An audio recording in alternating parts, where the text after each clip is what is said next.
ఈ రోజు ఇక్కడ చూస్తే మేనేజ్మెంట్ కూడా చాలా సిస్టమేటిక్ గా పనిచేస్తున్నారు. ఇప్పటికి 8 లక్షల మంది భక్తులు వచ్చి దుర్గమ్మ యొక్క ఆశీస్సులు తీసుకున్నారు. ఈ రోజే దగ్గర 1,20,000 మంది ఇప్పటికే దుర్గమ్మ తల్లిని దర్శించుకుని ఆశీస్సులు పొందారు. ఇక్కడ కూడా అన్ని ఏర్పాట్లు చాలా సిస్టమేటిక్ గా జరుగుతున్నాయి. ఇంకా ఏ ఒక్క భక్తులకు కూడా ఇబ్బంది లేకుండా సుజావుగా చేయడానికి ఏమేం చేయాలనో అన్ని చర్యలు తీసుకుంటామని చెప్పి కూడా హామీ ఇస్తున్నాను. ఒక పవిత్రత ముఖ్యం. పవిత్రతను కాపాడుకుంటూనే ఎంతమంది భక్తుల్ని ఏ విధంగా దర్శనానికి అవకాశం ఇవ్వాలని అది కూడా చేస్తాం. ప్రసాదాలు కూడా ఒకప్పుడు చాలా వరకు ఇబ్బందులుంటే ఎక్కడా ఇబ్బందులు లేకుండా అన్ని విధాల పవిత్రమైన భావంతో ప్రసాదాలు కూడా తయారు చేయడం, భక్తులకి ఎలాంటి ఇబ్బందులు లేకుండా అన్ని వసతులు కల్పిస్తున్నాం. అందుకే విఐపి దర్శనాలు కూడా రెగ్యులేట్ చేశాం. ఒక పద్ధతి ప్రకారం ఎప్పుడంటే అప్పుడు రాకుండా విఐపి దర్శనాలు కూడా రెగ్యులేట్ చేసి ఎక్కడికక్కడ ఎక్కువ సమయం సాధారణ భక్తులకు కేటాయించే పరిస్థితికి వచ్చాం. ఇదంతా కూడా దుర్గమ్మ నడిపించే ఆశీస్సులు. వారి ఆశీస్సులతో మళ్లీ ఒకసారి కోరుకుంటున్నా, ఈ రాష్ట్రం అన్ని విధాల సుఖ సంతోషాలతో అష్ట ఐశ్వర్యాలతో ముందుకు తీసుకుపోయే విధంగా ఆశీర్వదించమంటున్నా.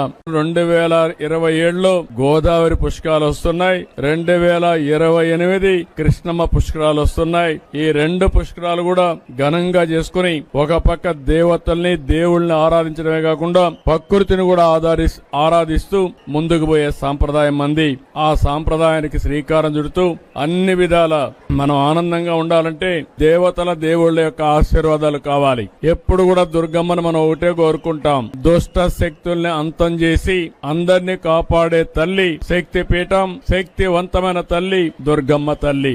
ఆ తల్లిని ఒకటే కోరుకున్నాం. మేమందరం చేసే ఈ మంచి పనికి అన్ని విధాలా సహకరించామని మరొకసారి ఆ తల్లిని కోరుకుంటూ, ఈ రోజు భక్తులకి ఎలాంటి సౌకర్యాలు లేకుండా ఇంకా ఒక 4వ తారీఖు వరకు దగ్గర ఇంకొక 8 లక్షల మంది వస్తారని ఆశిస్తున్నాం. మొట్టమొదటిసారిగా విజయవాడ ఫెస్టివల్స్ కూడా దీంతో కలిపి చేస్తున్నారు. ఒకప్పుడు దసరా ఉత్సవాలంటే కలకత్తా గుర్తొచ్చేది, లేకపోతే మైసూరు గుర్తొచ్చేది.